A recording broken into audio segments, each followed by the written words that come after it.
अरण्य कांड के ऊपर हम लोग कथा सुन रहे हैं। ये रामायण बड़ा ही पवित्र ग्रंथ है। ये ग्रंथ से भी ग्रंथ तो बहुत हैं, लेकिन रामायण का अर्थ है जो श्री राम का निवास स्थान हो। जैसे नारायण का अर्थ क्या है? जो सभी नरों का, जो सभी जीवों का आश्रय तत्व हो। इसी प्रकार भगवान कहाँ आश्रय ढूंढते हैं? भगवान कहाँ अपना निवास स्थान ढूंढते हैं? अपनी कथा में। एक बार नारद मुनि ने भगवान को इस तरह ही पूछा कि भगवान, हम अलग अलग जगहों पर जाते हैं, लोग आपका विजिटिंग कार्ड मांगते हैं, तो हमको विजिटिंग कार्ड छपवाना है, तो क्या एड्रेस दें आपका? वैकुंठ लिख दूं? वैकुंठ? भगवान बोलते नहीं, नामे तिष्ठामि वैकुंठे, मैं वैकुंठ में नहीं रहता हूँ। अच्छा, वैकुंठ में नहीं रहते हैं, ठीक है ठीक है, तो योगियों के हृदय में लिख दूं? वहाँ तो आप प्राप्त होते ही होंगे, बेचारे इतना सिर नीचे पैर ऊपर करके इतनी तपस्या करते हैं, तो वहाँ तो रहते ही होंगे। भगवान बोलते नहीं, योगियों के हृदय में भी नहीं रहता। तो कहाँ रहते हैं? क्या एड्रेस डालना चाहिए? जत्र गायन्ति मद भक्ता तत्र तिष्ठामि नारद। जहाँ मेरे भक्त मेरी कथा श्रवण करते हैं, गान करते हैं, उस स्थान पे मैं निवास करता हूँ। तो ये रामायण शब्द का अर्थ है जो राम का निवास स्थान है। और हम लोग इस रामायण के माध्यम से भगवान श्री राम को हमारे जीवन में आवाहन कर रहे हैं। तो हम लोग समस्त वैष्णवों की कृपा की वंदना करते हैं, जो भगवान को धारण करते हैं, जो भगवान जिनकी संपत्ति है, वो वैष्णव हम पे आशीर्वाद करें। हमारे परम आराध्य गुरु महाराज श्रील प्रभुपाद और सभी परंपरा के आचार्यगणों के चरणों में निवेदन करते हुए हम लोग ये रामायण का श्रवण करते हैं। इतनी पावन ये कथा है, यद्यपि भारत में बच्चा बच्चा रामायण जानता, क्या बोलना चाहिए, है या था? पहले तो था, अभी मालूम नहीं।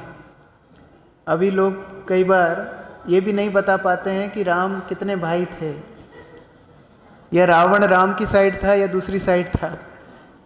तो यह परिस्थिति है। लेकिन पहले बच्चा बच्चा भारत में प्राय रामायण जानते हैं, और हम सब ने भी कई बार सुनी है, पढ़ी है।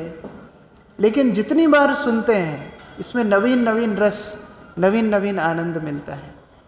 यह दिव्य कथा का एक लक्षण होता है। जड़ पदार्थ आपको ज़्यादा दिन संतुष्ट नहीं कर पाएगा। मान लीजिए कोई फिल्म का गाना है, आप कितनी देर सुन सकते हैं? एक बार, दो बार, तीन बार। कोई अखबार है, अखबार का घर में क्या होता है, एक बार पढ़ने के बाद बेचारे की क्या क्या गति भारत में होती है, बोलना भी मुश्किल है यहाँ से। लेकिन भगवान की कथा नित्य नवीन आनंद प्रदान करती है, इसलिए बार बार सुनते हैं। और ये भारतवर्ष की भूमि का विशेषता है कि कृष्ण कथा सुनने का अवसर हमें हर स्थान पे मिल जाता है। भारत भूमि पवित्र इसलिए ही है क्योंकि यहाँ पर कृष्ण कथा सतत चलती रहती है। श्रील प्रभुपाद प्राय बोला करते थे कि भारत अभी भी वैदिक संस्कृति को धारण किया हुआ है। मुश्किल है कि हम पाश्चात्य जगत की तरफ भाग रहे हैं, लेकिन थोड़ा सा भी अपनी संस्कृति को समझ जाएं तो कृष्ण भावनामृत हमारे लिए बहुत सहज है। ये भारतीयों के हृदय में कृष्ण की चेतना स्वतः है। इसलिए चैतन्य महाप्रभु क्या बोले हैं, भारत भूमि तो हैल मनुष्य जन्म यार, जन्म सार्थक करी कर परोपकार। ये भारत भूमि में जिनका जन्म हुआ है, अपना जन्म सार्थक करके दूसरों को परोपकार करना चाहिए। ये भारत भूमि की विशेषता है कि भगवान की कथा के प्रति आसक्ति, साधु संतों का सम्मान इत्यादि। जैसे एक बार प्रभुपाद के कुछ शिष्य कार चला करके भारत में कहीं जा रहे थे। अब भारत में जिसने ड्राइविंग कर ली उसने कहीं भी ड्राइविंग कर ली ना। अगर कहीं दूसरे देश से आप ड्राइविंग करके आए हैं, भारत में ड्राइविंग करने से डर लगता है, लेकिन भारत में ड्राइविंग करने के लिए आपको या तो चतुर्मुखी ब्रह्मा होना पड़ेगा या पंचमुखी शिव होना पड़ेगा।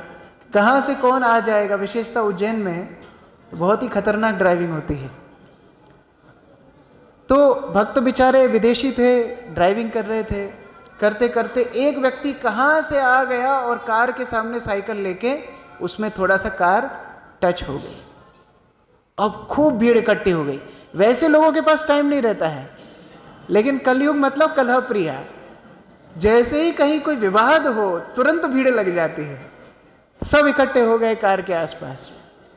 अब ये भक्तों को लगा कि अब तो हमारी शामत आई, अब पिटाई पड़ेगी। लेकिन आश्चर्य था कि वो लोग जो बंदे को लगी थी, जो साइकिल से गिरा था, उसको ही पीटने लगे।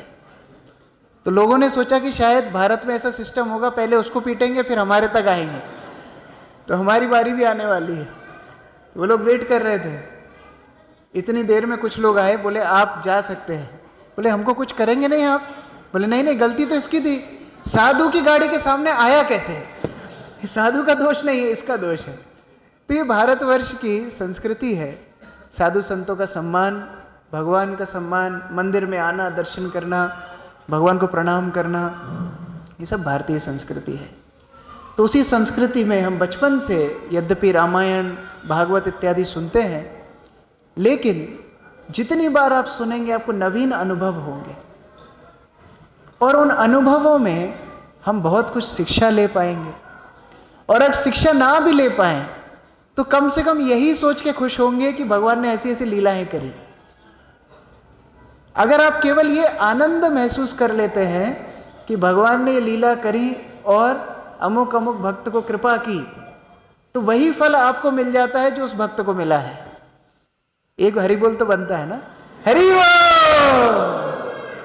तो यही लाभ है केवल खुश हो जाने से कि ये भक्त को कृपा मिली। कल हमने कितने सारे भक्तों की कथा सुनी, सुतीक्ष्ण की कथा सुनी, अगस्त मुनि की कथा सुनी, अत्रि की कथा सुनी, कितने भक्तों को भगवान ने कृपा दी।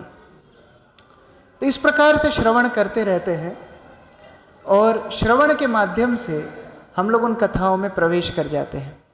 तो कल हमने देखा था किस प्रकार भगवान अरण्य में आ चुके हैं, चित्रकूट में निवास कर रहे थे। उस चित्रकूट में भरत और भगवान का सुंदर वार्तालाप हुआ। उसके बाद भरत माता सीता का आशीर्वाद लेकर के अयोध्या को वापस चले जाते हैं, और उसके बाद भगवान राम ये विचार करते हैं कि कैसे हम असुरों से इस अरण्य को मुक्त करें। तो जब ऐसा विचार करते हैं, एक दिन भगवान सीता का श्रृंगार अपने हाथों से करते हैं। जयंत आकर के माता सीता का अपमान करते हैं, जयंत का शोधन भगवान करते हैं। उसके बाद कुछ ऋषि मुनि भगवान को बोलते हैं कि हम चित्रकूट छोड़ के जाएंगे। भगवान भी उनके साथ चले जाते हैं अत्रि ऋषि के पास। उसके बाद सुतीक्ष्ण, उसके बाद बीच में एक राक्षस भी आया था, हाँ, विराट, उस राक्षस का उद्धार किया। और अब भगवान अगस्त मुनि से मिलने के बाद कहाँ पर आ गए हैं? कहाँ पर आ गए हैं? हम भी पंचवटी पहुँच सकते हैं अगर ईश्वरानंद प्रभु की कृपा हो तो, ठीक है, पहुँच ही जाएंगे। तो भगवान राम पंचवटी में हैं। अत्यधिक सुंदर स्थान है। स्वर्ग का ऐश्वर्य कुछ समय के लिए होता है। क्षीणे पुण्य मर्तलोकम विशंति, जैसे वीज़ा खत्म वैसे ही वापस। लेकिन ये पंचवटी इतना पवित्र स्थान है, यहाँ पर नित्य काल तक भी, चिरकाल तक भी साधु संत रह करके तपस्या करते थे, और उनकी तपस्या के फल से वह क्षेत्र अति पावन, अति मनोरम हो गया था। तो ऐसे पंचवटी में भगवान राम जो कुटिया लक्ष्मण ने बनाई थी, उस कुटिया में निवास करने लगे। अब लक्ष्मण ने सोचा कि अयोध्या में तो समय मिलता नहीं था, भगवान राम बड़े व्यस्त रहते थे, यहाँ हम हैं और राम हैं और कोई नहीं है, तो ये अवसर का लाभ तो उठाना चाहिए। सबसे बड़ा दुर्भागा वो है जो अपने भाग्य को ना पहचाने। लक्ष्मण वैसे नहीं थे। लक्ष्मण को पता था कि ये एक ऐसा अवसर है जिसका लाभ उठाना चाहिए। तो लक्ष्मण आ गए और भगवान राम को बोलते हैं कि हमारे कुछ प्रश्न हैं। बिल्कुल शांत स्वभाव से लक्ष्मण बोलते हैं, कुछ प्रश्नों का हमको उत्तर दीजिए। राम बोलते हैं, आज हमसे प्रश्न पूछ रहे हो, गुरुकुल में तक तो तुमने केवल बाण चलाना ही सीखा, ज्ञान वगैरह तो ज़्यादा तुम्हारा इंटरेस्ट था नहीं, लेकिन आज तुम ज्ञान की बातें कर रहे हो। लक्ष्मण बोल रहे हैं जैसा देश वैसा भेष। अभी साधु संत बने हैं तो थोड़ा अच्छे से ही बन जाते हैं, तो थोड़ा ज्ञान की बातें हमको बताइए। भगवान राम बोलते ठीक है, पूछो क्या पूछना चाहते हो। सबसे पहला प्रश्न लक्ष्मण पूछते हैं, ये माया क्या है? बड़ा सुनते हैं हम, माया में पड़ गए, माया में पड़ गए, माया ने बंधित कर लिया। ये माया क्या है? भगवान राम बोलते हैं मैं और मेरा करना ये माया है। ये डेफिनेशन आप सब याद रख सकते हैं, बड़ी सरल भगवान ने परिभाषाएं दी हैं। मैं और मेरा करना यह माया है। हम जब भी ये भौतिक संसार को देखते हैं अपने आप को केंद्र करके देखते हैं, और इसी कारण से मैं और मेरा यही चिंता हमारे अंदर रहती है। वास्तव में ये जानवर की प्रवृत्ति है। जैसे आपने कुकुरों को, कुत्तों को देखा होगा, उनको किसी ने क्षेत्र बांटा नहीं है, उन्होंने खुद नहीं बांट लिया अपना क्षेत्र, और अगर आप उनके क्षेत्र में जाएंगे तो वो आपके ऊपर आक्रमण करेंगे। ऐसे ही एक कुत्ते को कहीं घूमते घूमते एक नारियल मिल गया, एक डाब मिल गया। अब नारियल पानी वाला नारियल बंद। अब वो कुत्ता कैसे नारियल पानी पिएगा? बड़ा प्रयास कर रहा है, उसको नाखूनों से खरोच रहा है, तोड़ने का प्रयास कर रहा है। इतने में एक आदमी आकर के बोलता है कि तुम हमको ये डाब दे दो, ये नारियल पानी दे दो, हम पानी पी लेंगे और आपको इसकी मलाई निकाल के दे देंगे। कुत्ता बोलता नहीं, ये मेरा है। ना खुद ने उसका तृप्ति खुद को हुआ, ना दूसरे को हुआ, ना हम संतुष्ट होंगे ना दूसरे को करने देंगे। ये माया शक्ति है। तो भगवान बोलते हैं कि साधु पुरुष इस मैं और मेरा की प्रवृत्ति से ऊपर उठ जाते हैं, वो भगवान के लिए जीते हैं। और जब भगवान के लिए जीते हैं तो वो निष्काम रहते हैं। भुक्ति मुक्ति सिद्धि कामी सकले अशांत, कृष्ण भक्त निष्काम अतएव शांत। लोग बोलते हैं हमारी शांति की बहुत इच्छा है, शांति की इच्छा है। शांति की इच्छा नहीं करनी है, इच्छाओं को शांत करना है। पहले इच्छाओं को शांत कीजिए, नहीं तो शांति कहाँ से मिलेगी? कृष्ण भक्त निष्काम अतएव शांत। हम लोग कल भी चर्चा कर रहे थे, साधु पुरुष भगवान को आकर के बोलते हैं कि हम आपके पुत्र हैं, और गर्भ में जैसे पुत्र होता है वैसे आपके ऊपर आश्रित है, तो फिर चिंता किस बात की है? इसलिए हर एक व्यक्ति को ये प्रयास करना चाहिए कि अपने आत्मा के बारे में सोचे। ये मैं मेरा जिसको हम बोल रहे हैं वास्तव में हमारा है ही नहीं। क्या शरीर हमारा है?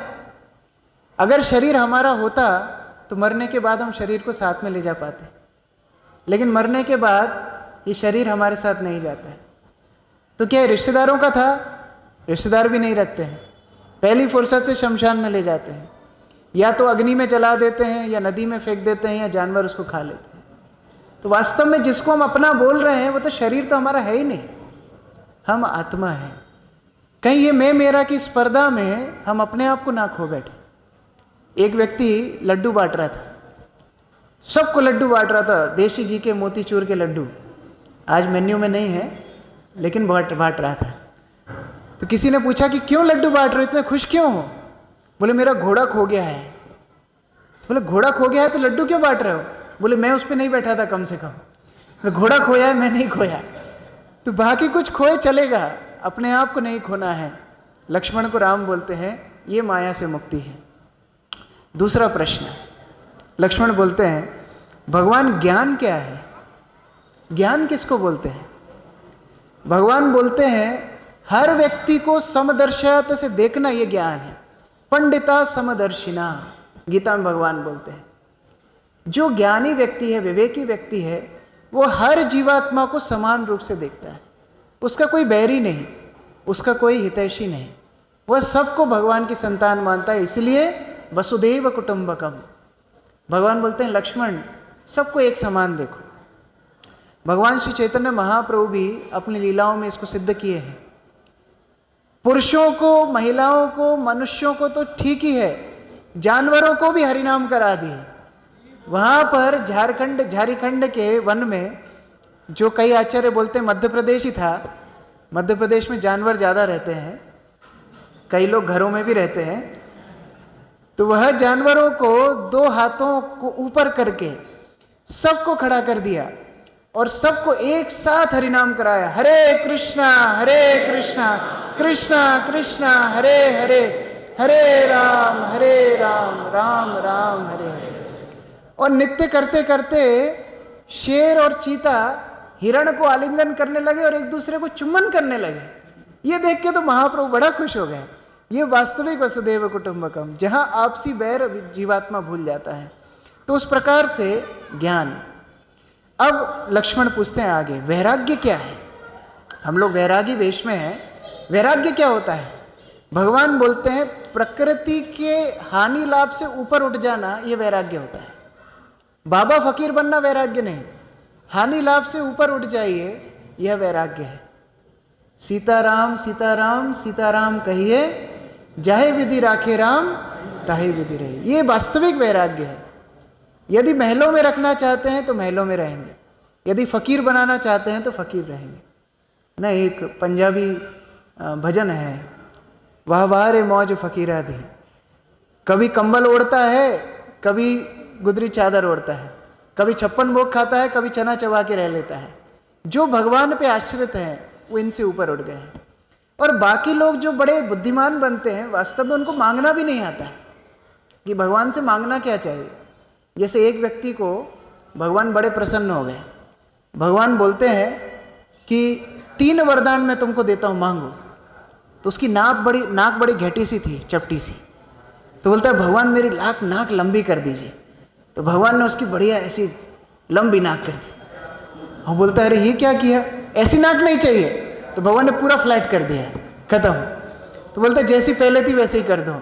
तो फिर वैसी हो गई, 3 वरदान गायब। तो लोगों को मांगना ही नहीं आता है कि भगवान से मांगना क्या चाहिए। निष्काम जो भक्त हैं वह हर परिस्थिति में खुश रहते हैं। प्रभुपाद बोला करते थे, भक्त तो इतना संतुष्ट रहता है, ये प्रभुपाद का वचन है। प्रभुपाद बोलते थे अगर किसी की पत्नी भक्त है तो वो भक्ति में उन्नति करेगा, और किसी की पत्नी अगर भक्त नहीं है तो वो शुद्ध भक्त बन जाएगा। दोनों ही सुविधा है, दोनों में ही सुविधा है। कैलाश प्रभु हाथ खड़ा मत कीजिए, तो दोनों में ही सुविधा है। भक्त हर परिस्थिति को भगवान की कृपा मानता है। जैसे भगवान आगे बढ़ाएंगे वैसे हम रहेंगे। जय श्री श्री राधा मदन मोहन कृष्ण बलराम गौर निताय की, जगन्नाथ बलदेव सुभद्रा महारानी की, श्री प्रहलादेश नरसिंहदेव भगवान की, श्रील प्रभुपाद की, निताई गौर प्रेमानंदे। तो लक्ष्मण बोलते हैं अच्छा इतने सारे गुणों का आप हमको बता रहे हैं, तो ये सब गुण लेके तो हम भगवान बन जाएंगे। लक्ष्मण को भगवान बोलते नहीं, यही तुम्हारी गलती है। जीवात्मा कभी भगवान नहीं बन सकता है। किसी ने अगर रामायण ठीक से पढ़ी होती तो कभी भी वो मायावादी नहीं बनते। भगवान राम स्वयं मायावाद का खंडन करते हैं, बोले नहीं, जीव हमेशा भगवान का दास रहता है। कितने बड़े बड़े विद्वान आते हैं, उनको यही प्रश्न का उत्तर नहीं होता है कि आप कौन हैं, भगवान कौन है, उनके बीच में संबंध क्या है। एक बार होशंगाबाद में एक बड़ा सम्मेलन हुआ और बड़े बड़े विद्वानों को पूरे भारत से बुलाया गया। पहला विद्वान आया, उसने अपनी थ्योरी बताई, विशिष्ट अद्वैतवाद, किसी को समझ में नहीं है। दूसरा आया, उसने विशिष्ट द्वैतवाद। फिर दूसरा आया शुद्ध द्वैतवाद। चौथा आया शुद्ध अद्वैतवाद। फिर कोई आया अचिंत्य भेदवाद। अलग अलग बताया। तो एक सज्जन को किसी ने पूछा कुछ समझ में आ रहा है क्या? बोला अपना ही अच्छा है होशंगाबाद। ये सारे बाद में पढ़ने से तो कुछ समझ में नहीं आएगा। इसलिए भक्ति करना है। जीवात्मा कभी इतना समझ जाए कि वो भगवान का दास है, बस। सारे शास्त्रों का निचोड़ इसमें है कि कृष्ण मैं तुम्हारा दास हूँ, बस इतना ही हमको समझना है। अगर हम इतना समझ गए तो सारे शास्त्रों का निचोड़ है, और कठिन कठिन तपस्या व्रत अध्ययन अध्यादि करने की आवश्यकता नहीं है। एक बार 3 बड़े बड़े विद्वान बैठे थे जिन्होंने चारों वेद कंठस्थ किए हुए थे और खूब उनके अंदर ज्ञान भरा हुआ था। अब उन्होंने देखा कि एक पेड़ पर एक ताल का फल लगा हुआ है। एक कौवा आकर के ताल के पेड़ पर बैठा, फल नीचे गिरा। अब तीनों के बीच में डिस्कशन हो रहा है कि ये फल गिरा कैसे। पहला बोलता है कि अपने आप गिर गया, जैसे प्रकृति के कई लोग बोलते हैं नहीं अपने आप आ गई बाय चांस, तो बोलता है कि अपने आप गिर गया। दूसरा बोलता नहीं नहीं वो कौवा बैठा इसलिए फल गिरा। तीसरा बोलता है कि नहीं नहीं गुरुत्वाकर्षण के कारण फल गिरा। तीनों के बीच में भयंकर लड़ाई हो गई, एक दूसरे के बाल नोचने लगे, लड़ने लगे, कपड़े फाड़ने लगे। अब क्या करें क्या करें। एक भक्त वहाँ से जप करते हुए गुजर रहा था, उसको लगी थी भूख। उसने वो फल को उठाया, भगवान को निवेदन किया और फल को खा लिया। चारों में से कौन अच्छा है? भक्त अच्छा है। अरे इतना समय नहीं है, जीवन छोटा है। ये तर्क में जीवन बिताने की बजाय केवल इतना सोचना है कि हे कृष्ण मैं आपका नित्य दास हूँ, बस। तो लक्ष्मण को राम बोलते हैं जीवात्मा कृष्ण का, भगवान का नित्य दास है। फिर लक्ष्मण बोलते हैं कि इन दोनों के बीच में संबंध कैसा होता है। राम बोलते हैं इनके बीच के संबंध को बोलते हैं भक्ति। अच्छा, भक्ति के माध्यम से भक्त भगवान तक पहुंचता है? राम बोलते हैं नहीं, भक्ति के माध्यम से भगवान भक्त तक पहुंचते हैं। भक्ति में इतनी शक्ति होती है कि भगवान बाध्य हो जाते हैं, भगवान भक्ति के भक्त की संपत्ति बन जाते हैं। और इसी का उदाहरण हम देखते हैं भागवत में। एक बहुत सुंदर श्लोक आता है कि क्या बड़े बड़े ऋषि मुनियों की तपस्या और क्या बड़े बड़े योगियों का तप, यहाँ पर ब्रह्म तो यशोदा के आंगन में नाच रहे हैं। और जैसे जैसे यशोदा नचा रही है वैसे वैसे नाच रहे हैं। और कभी नटखट अपनी कोई गलती करते हैं तो बांध भी देती है माता। यह अधिकार केवल भक्ति की शक्ति से मिलता है। तो इतना सुंदर प्रवचन हुआ, सब बढ़िया बातचीत हो गई। अब पढ़ाई लिखाई करने के बाद क्या होता है? क्या होता है? एग्ज़ाम होता है। तो अब पढ़ाई लिखाई तो बहुत हो गई, अब एग्ज़ाम का टाइम आया। तो एक व्यवधान आया। कौन आया या कौन आई? शूर्पणखा आई। ये पंचवटी अभी स्थित है नासिक में। नासिक नाम पड़ा है कि किसी की नाक वहाँ पर कटी थी। किसकी नाक कटी थी? शूर्पणखा की। तो शूर्पणखा बड़ा अच्छा चित्र था, देख नहीं पा रहे हैं। हमको शूर्पणखा का ओरिजिनल चित्र मिल गया है।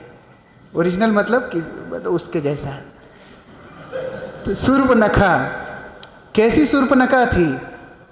शूर्प जैसे जिसके नाखून हो लंबे लंबे, है ना। ये रामायण में लिखा है, अभी किसी के फैशन हो तो हम बोल नहीं सकते हैं। और उसके बालों में उसने कलर किया था, लाल लाल कलर था बालों में। और उसका पेट बाहर निकला हुआ था और अलंकृत होकर के लाल बाल, आंखों में मस्करा और लंबे लंबे नाखून वाली शूर्पणखा दूर से भोजन ढूंढ रही थी। तो किसी मनुष्यों के पद चिन्ह उनको दिखे, क्योंकि लक्ष्मण जाते थे वन में ईंधन इत्यादि इकट्ठा करने।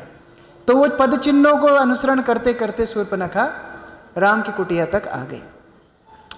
कुटिया में जब आई तो उसने भगवान राम को सोचा। पहले तो सोचा कि हमारा भोजन हमको मिल जाएगा, लेकिन जब भगवान राम की सुंदरता को देखा तो इतनी मोहित हो गई, इतनी मोहित हो गई। सामान्यतः शूर्पणखा वेश बदल के जाती थी, लेकिन भगवान राम से इतनी मोहित हो गई कि जैसी आसुरिक रूप में थी ऐसी की ऐसी भगवान राम के सामने चली गई और सीधा जाकर के propose, love at first sight, सीधा जाकर के प्रपोज कर दिया। क्या बोली भगवान राम को? बोली आप भुवन में सबसे सुंदर है। ब्रह्मा जी ऊपर से देख रहे थे, अरे वाह, इसने पूरा जीवन पाप कर्म किया। मैं तो संकोच कर रहा था, मैं अपने आप को धिक्कार रहा था कि मैंने ऐसा जीव बनाया जो इतना पाप कृत्य करता है, लेकिन ये तो भगवान राम की सुंदरता का बखान कर रहे हैं। तो ब्रह्मा जी थोड़े आगे आ गए, थोड़ा छाती फुला ली। दूसरी लाइन बोली, और दुनिया में सबसे सुंदर स्त्री मैं हूं। तब ब्रह्मा ने माथा पकड़ लिया। बाप रे। भगवान राम बोलते ये इंफॉर्मेशन तुमको किसने दी? बोले विधाता ने ये बनाया है, विधाता ने हम दोनों को एक दूसरे के लिए बनाया है। अब तो ब्रह्मा वापस चले गए, बोले यहाँ पिटाई पिटाई पड़ेगी हमारी। ब्रह्मा जी जाके छुप गए। शूर्पणखा बोलती है कि आप हमको स्वीकार कर लीजिए। भगवान राम सीता की तरफ इशारा करते हैं। शूर्पणखा बोलती है वो एक तुच्छ नारी है, पतली हो गई है, किसी काम की नहीं, शक्ति नहीं, ऊर्जा नहीं। मेरे पास देखो कितनी शक्ति है, 10-10 मनुष्यों को एक साथ ब्रेकफास्ट में खा लेती हूँ, तो मुझसे आप विवाह कर लीजिए।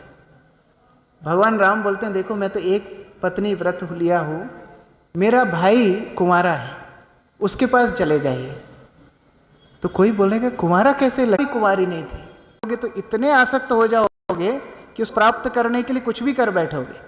अब मिठाई वालों को पता है कि जब गरम गरम चाट पकौड़ी आती है तो लोग अपनी सुध-बुध भूल जाते हैं। तो नाप तोल के देता था एक, मिठाई वाला बोलता है अरे पैसे दो। बोले कौन से पैसे? पैसे तो दिए आपको, आते ही तो 100 का नोट दिया। बोले नहीं नहीं तुमने तो पैसे नहीं दिए। बोले दिया, इतना झूठ बोलते हो, पैसे तो दिया। दोनों की लड़ाई होने लगी। अब वहाँ रामू भी खा रहा था दूसरी टेबल पे। वो बोलता है तुम्हारी लड़ाई तो ठीक है, तुम्हारी लड़ाई में हमारे 100 रुपये मत भूल जाना जो हमने तुमको आगे दिए थे। होती है, लकड़ियाँ काट के लानी होती है और हम बड़ा थक जाते हैं। तो हमसे विवाह करोगी तो तुमको दासी बनना पड़ेगा और हमारे काम में हाथ बटाना पड़ेगा। उसी टाइम सूर्पनखा ने बोला नहीं नहीं यहाँ नहीं चलेगी हमारी गाय। फिर दोबारा राम के पास आई। तो इस तरह राम और लक्ष्मण एक दूसरे के पास भेज रहे थे। बहुत दिन से मनोरंजन भी नहीं हुआ था, थोड़ा मनोरंजन कर रहे थे। सूर्पनखा परेशान हो गई। सूर्पनखा ने देखा कि सीता की वजह से राम मुझे स्वीकार नहीं कर रहे हैं, तो मैं सीता को ही समाप्त कर देती हूँ। तो जा करके सीता को आक्रमण करने के लिए सूर्पनखा तैयार हो गई और जय को आक्रमण करने के लिए सूर्पनखा तैयार हो गई। और जैसे सीता को आक्रमण करने के लिए तैयार हुई वैसे ही राम ने लक्ष्मण को इशारा किया। और लक्ष्मण तो ऐसी अवस्थाओं को ढूंढते थे, तो लक्ष्मण तुरंत तलवार लेकर के उसकी नासिका और कान दोनों काट देते। ये कान वास्तव में बने भी थोड़े एक्स्ट्रा ही हैं। मान लो केवल यहाँ पर छिद्र होते तो भी सुनाई देता, ये एक्स्ट्रा 50-50 ग्राम रखने की क्या जरूरत थी? एक तो कारण है कि चश्मे वाले चश्मा लगा सकें और दूसरा कारण है कि कभी उल्टा पुल्टा काम करो तो नाक कान काटने में आसानी रहे। तो लक्ष्मण ने सूर्पनखा के नाक कान काट दिए। देखो भगवान सब कुछ सहन कर सकते हैं, अपने भक्तों के प्रति अपराध कभी सहन नहीं कर सकते। जब तक सूर्पनखा राम लक्ष्मण से विवाद कर रही थी कोई बात नहीं, यहाँ सीता को जैसे ही क्षति पहुंचाने का प्रयास किया वैसे ही भगवान ने प्रतिक्रिया ली। हम अनेकानेक बार देखेंगे रावण ने कितने पाप कृत्य किए, कितने धनी व्यक्तियों का शोषण किया, कितनी महिलाओं को लेकर के आया, लेकिन रावण तब अभागा हो गया जब उसने विभीषण का अपमान किया, तब रावण अभागा हो गया। ऐसी दुर्योधन, जिसका नाम ही दुर्योधन, बचपन से ही जो पाप कृत्य करता था, लेकिन दुर्योधन कब अभागा हुआ? जब उसने विदुर को अपमान करके राजभवन से भगा दिया। तो जैसे ही भक्तों के प्रति अपराध करेंगे भगवान उस प्रकार से प्रतिक्रिया करेंगे। अब सूर्पनखा तुरंत चली गई अपने भाइयों के पास, अपने भाइयों को जाकर के बोलती है कि हमारी रक्षा कीजिए। 2 भाई खर और दूषण उसी वन में रहते थे। कोई पूछ सकता है कि सूर्पनखा रावण के पास क्यों नहीं गई? वास्तव में सूर्पनखा अपने पति के वध का बदला लेना चाहती थी। जब रावण ने उनके पति का वध कर दिया था तभी सूर्पनखा ने सोच लिया था कि हम पूरे असुर जाति का वध कर देंगे, पूरे असुर जाति को खत्म करवा देंगे। तो उसने कहा शुरुआत यहीं से करते हैं, खरदूषण से। अब ये खरदूषण इतने पापी थे कि ये ऋषि मुनियों को वध कर करके उनकी अस्थियों का पहाड़ बनाया करते थे, उनके यज्ञों को भ्रष्ट करा करते थे, मदिरा पान इत्यादि करते थे, महिलाओं के साथ दुर्व्यवहार करते थे और ऐसे मदमस्त ये लोग बैठे हुए थे। ऐसी अवस्था में सूर्पनखा आई। अब खरदूषण को तो कोई होश था नहीं, वही बोलते हैं आओ बहन आओ तुम भी हमारे साथ मदिरा पियो। तो ये आकर के रोने लगी। तब खरदूषण को थोड़ा होश आया कि क्या हो रहा है। सूर्पनखा बोली आप जैसे भाई होते हुए भी हमारा सम्मान आज देखो कहाँ आ गया है। हमारी नाक और कान, नाक कटना किसी का ही तो कहावत ही वहीं से शुरू हुई, नाक कटवा दी। तो खर बोले कहाँ से नाक कटवा के आए हैं? बोले यहाँ पर 2 तपस्वी आए हैं और उनकी एक युवती नारी है, उसकी वजह से उन्होंने मेरा यह हाल कर दिया। अब मैं उसका मांस भक्षण करना चाहती हूँ, जाओ। खरदूषण ने सोचा कि मानवों के लिए हम जाएंगे, ये तो बहुत तुच्छ चीज़ है।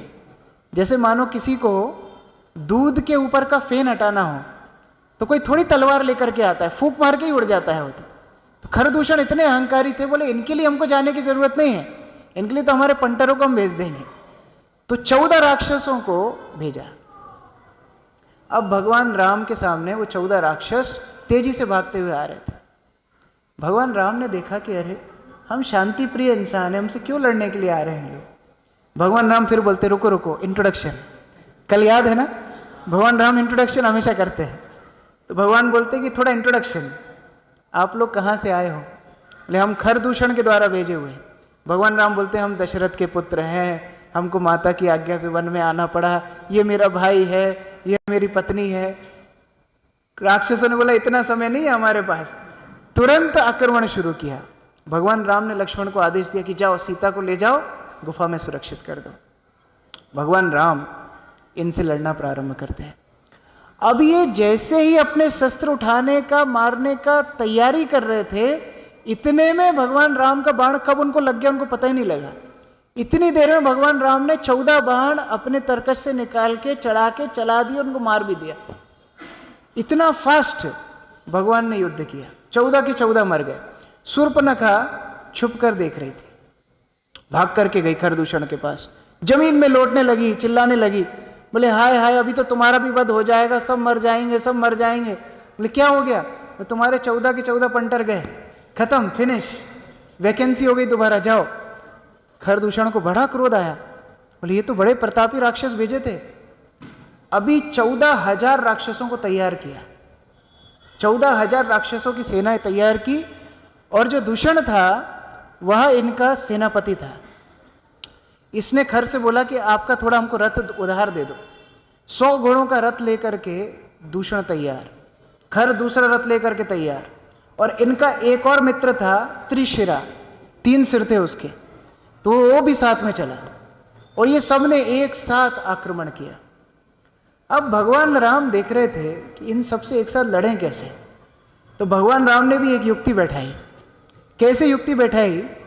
भगवान राम ने अपनी छवि हर राक्षस में बैठा दी। अब हर राक्षस को दूसरे राक्षस में राम दिख रहा था, तो आपस में एक दूसरे को खत्म कर दिए। ये राक्षस करते हैं। आपको अगर अंतर करना है देवता और दानवों में अंतर क्या है, तो यही अंतर है। आसुरिक लोग एक दूसरे में ही लड़के मर जाते हैं, और देवताओं की प्रवृत्ति क्या है? एक दूसरे को ऊपर उठाना। ये देवताओं की प्रवृत्ति है। एक बार ऐसी असुर और सुरों के बीच में स्पर्धा हो रही थी। कह रहे ये सुरों को इतना लोग पसंद क्यों करते हैं? अपने बच्चों के नाम उनके नाम पे रखते हैं, हमारे नाम पे भी रखो, महिषासुर, अहिरावण, रावण, कुंभकर्ण, मेघनाथ, हमारे नाम पे कई बच्चों का नाम नहीं रखते, ऐसा पक्षपात क्यों? तो उन्होंने सभा बैठाई कि आज निर्णय हुए कि कैसे हम लोग निकृष्ट हैं, वो लोग उत्कृष्ट हैं। तो ब्रह्मा जी को बुलाया कि आप निर्णय करो। ब्रह्मा जी ने बोला चलो एक काम करते हैं, एक कंपटीशन रखते हैं। आपके हाथों में हम बांस बांध देंगे, सबके हाथों में, और सामने खीर का पात्र रखेंगे। आपको खीर खानी है, ठीक है? असुरों को पहले खीर परोसी गई, हाथों में बांस बांधा है तो हाथ मोड़ तो पा नहीं रहे। अभी सब अपना अपना तरकब दिखा रहे हैं, कोई उछाल के खा रहा है, कोई कटोरा उछाल रहा है, कोई कुछ कर रहा है। एक भी व्यक्ति के मुंह में खीर नहीं गई। और वहां दूसरी तरफ देखा, देवताओं की तरफ से तो डकारे भी आने लगी, खीर पचने भी लगी उनकी। कैसे खा ली खीर? एक देवता दूसरे देवता को खीर खिला रहा है। हाथ मोड़ तो नहीं सकते हैं, लेकिन सीधा तो खिला सकते हैं। तो ये देवताओं और असुरों में अंतर है। असुर पारस्परिक स्पर्धा में ही मर जाते हैं।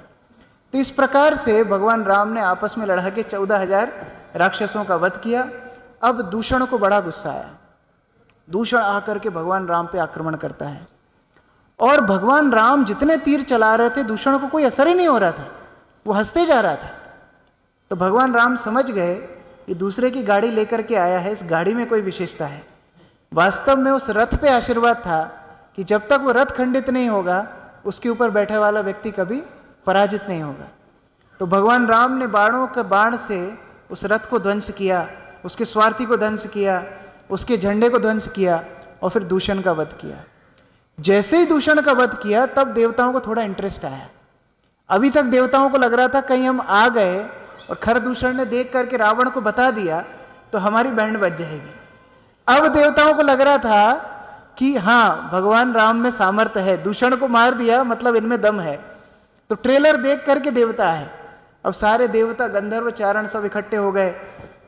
यहां त्रिशरा खर को बोलता है कि हमारे होते हुए आपको चिंता की बात नहीं है, हम 3 in 1 हैं, हमारा 3 सिर हैं और हम 3 गुना सोच सकते हैं, तो हम राम को तुरंत परास्त कर देंगे। तो वहां जाकर के त्रिशरा ने आक्रमण किया राम ने उसको भी ध्वंस कर दिया। अब खर के हृदय में भय बैठ गया। देखिए, भगवान राम का नाम है जिससे आनंद आए, जो आह्लाद प्रदान करे वो राम है। और रावण शब्द का अर्थ जानते हैं? जिसको देख के रोना आए, ये रावण है। और रावण को उसी में मजा आता था कि लोग देखो हमारे नाम से रोते हैं।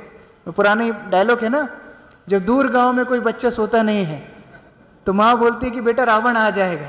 तो रावण यही बताया करता था, जिसको देख करके रोना आ जाए। और राम है जिसको देख करके आह्लाद आनंद आ जाए। लेकिन यहां खर को भगवान को देख करके विषाद आ रहा है। ये बद्ध अवस्था का लक्षण है। जैसे श्रील रूप गोस्वामी बताते हैं, भगवत नाम इतना मीठा है। मान लीजिए अभी क्लास के बाद आप सबको 5-5 गुलाब जामुन परोसे जाएं, ठीक है? 5-5 गुलाब जामुन परोसे जाएंगे। तो 5-5 गुलाब जामुन परोसे जाएंगे, सब बड़े मजे से खा रहे हैं, एक व्यक्ति को कड़वे लग रहे हैं। इसका अर्थ क्या है? और वो जोर जोर से चिल्ला रहा है गुलाब जामुन कड़वे हैं, गुलाब जामुन कड़वे हैं। इसका मतलब क्या है? क्या है उसका मतलब? गुलाब जामुन कड़वे हैं? क्या कड़वा है? उसको पी लिया हुआ है। रूप गोस्वामी बताते हैं जिसको पी लिया हुआ है उसको शक्कर भी कड़वी लगती है। इसी प्रकार भगवान का नाम, भगवान की कथा, भगवान का दर्शन, ये सब मधुराति मधुर है, लेकिन कड़वा किसको लगता है? बद्ध जीव को लगता है। ये बीमारी का लक्षण है।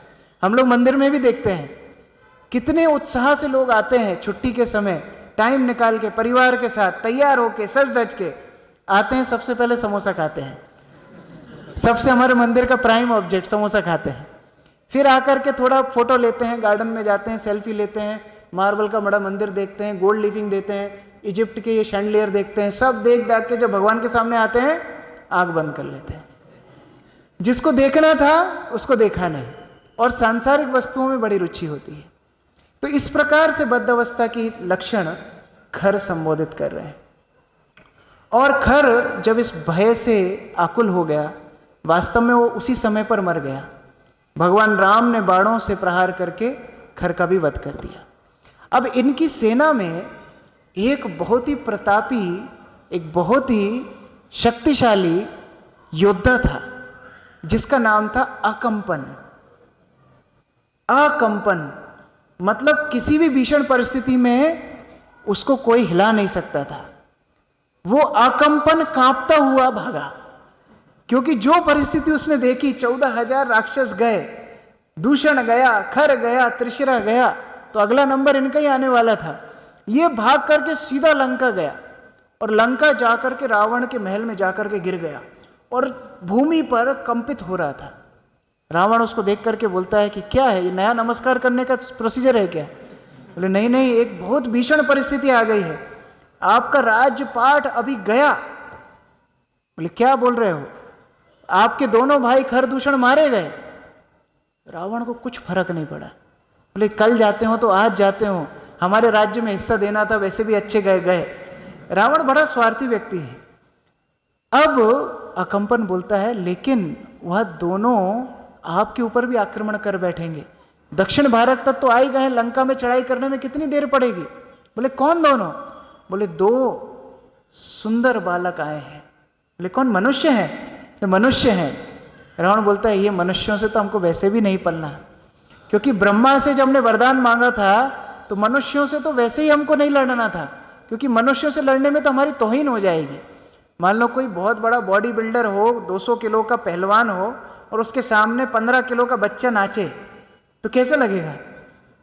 तो हमको मनुष्यों से तो लड़ना ही नहीं है। लेकिन वो इतने प्रतापी हैं, अकंपन बोल रहा है आप समझिए कि वो आपकी लंका पर चढ़ाई कर देंगे, और आपने यही गलती की कि ब्रह्मा से मनुष्यों के लिए आपने वरदान नहीं मांगा। रावण ने सोचा कि ये बात तो सही है, तो अभी जाकर के खत्म कर देता हूं। अब अकंपन को पता था कि राम और लक्ष्मण का जो शौर्य देख करके वो आया है, रावण को 15 मिनट भी नहीं लगेंगे राम को हराने में। 15 मिनट के अंदर रावण का काम खत्म कर देंगे। और रावण खत्म तो नेक्स्ट तो अकंपन को मरना ही है।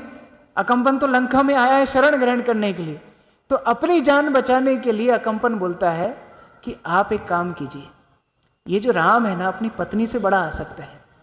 नहीं तो महलों को छुड़ा के वन में कोई पत्नी को साथ में लेके आता है क्या? पत्नी से बड़ा आसक्त है। तो आप एक काम कीजिए, इसकी पत्नी का हरण कर लीजिए, और पत्नी का अगर हरण कर लेंगे तो ये राम अपने आप शक्तिहीन हो जाएगा, आप इसको तुरंत मार देंगे। अच्छी बात है। रावण को ऐसे सलाहकार अच्छे लगते थे, इनको चंडालों की चौकड़ी बोलते हैं।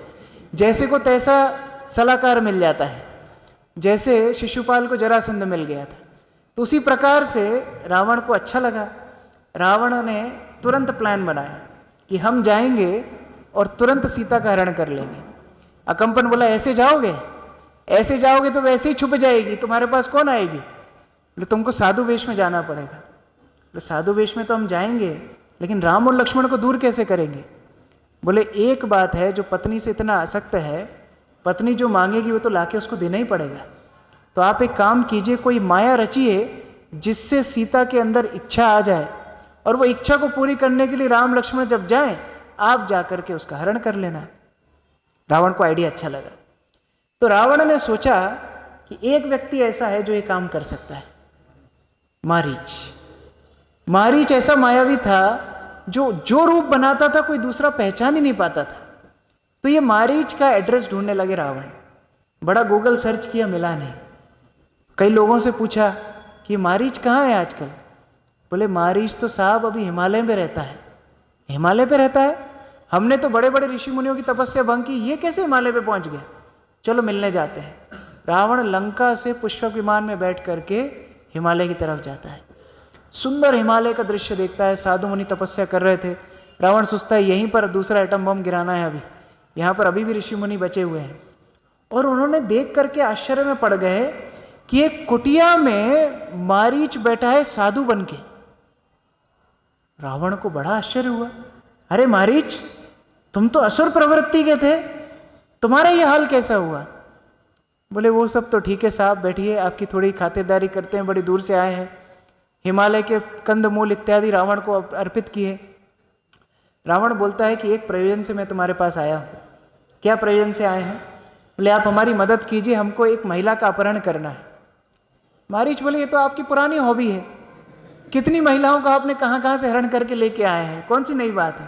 बोले नहीं, ये महिला के साथ 2 पुरुष हैं जिनको हमको दूर करना है, और आप माया रचना, ये दोनों पुरुषों को हम दूर करेंगे, मैं महिला का हरण कर लूँगा। बोले कौन है ये 2 पुरुष? जैसे ही रावण ने बोला राम, ये मारीच के मानो करंट 440 का झटका लगा। ये खड़ा हो गया, इसके सारे बाल खड़े हो गए और इधर उधर नाचने लगा। रावण ने पानी उठा के थोड़ा फेंका उसके ऊपर। क्यों नाच रहे हो?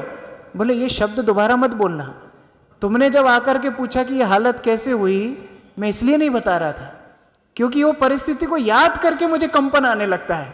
बोले क्यों, ऐसा क्या हुआ था? बोले आपको तो पता है, मैं चलता फिरता चट्टान था, 100 हाथियों का बल मेरे अंदर था, और मैं जहां कहीं जाता साधु संतों को परेशान करता, उनके यज्ञ इत्यादियों को भंग करता। विश्वामित्र तक ऋषि मेरे सामने टिक नहीं पाए, सबको परेशान मैं किया करता था। एक दिन जब मैं विश्वामित्र की कुटिया में जा रहा था यज्ञ ध्वंस करने के लिए, तो 2 बालक वहां पर धनुष बाण लिए घूम रहे थे। मुझे लगा कि आज तो बढ़िया बालकों का मांस खाऊंगा, तो नया नया मुझे आहार मिला, तो मैंने अटैक मार दिया। मुझे क्या पता था कि रिवर्स बैक आने वाला है। वो राम और लक्ष्मण थे, और उन्होंने मेरी ऐसी पिटाई की कि 800 मील दूर जाके मुझे फेंका। उस दिन से मेरा ऐसा डर है कि मैं अगर वृक्षों को देखता हूं तो वृक्षों का हरा रंग देख करके मुझे राम दिख जाता है, तो मैं वृक्षों से भी दूर रहता हूं।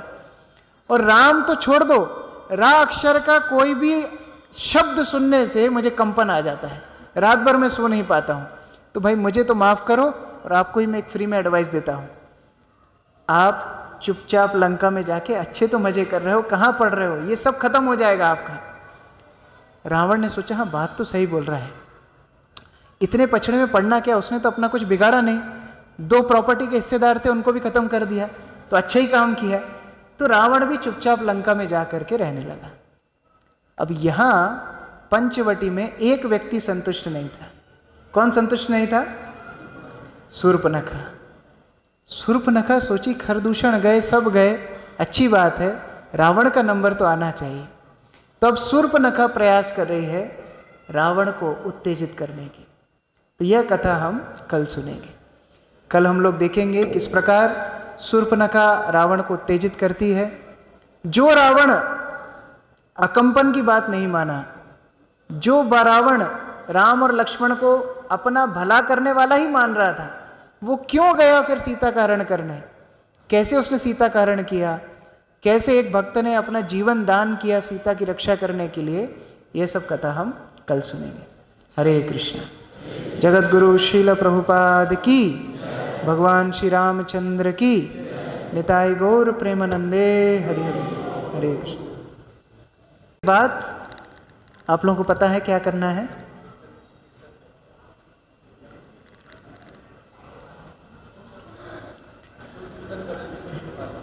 हरे कृष्ण। के बाद यू वांट टू सिंग? हम लोग एक भजन गाएंगे, सीताराम सीताराम सीताराम कहिए, जाहि विधि राखे राम ताहि विधि रहिए।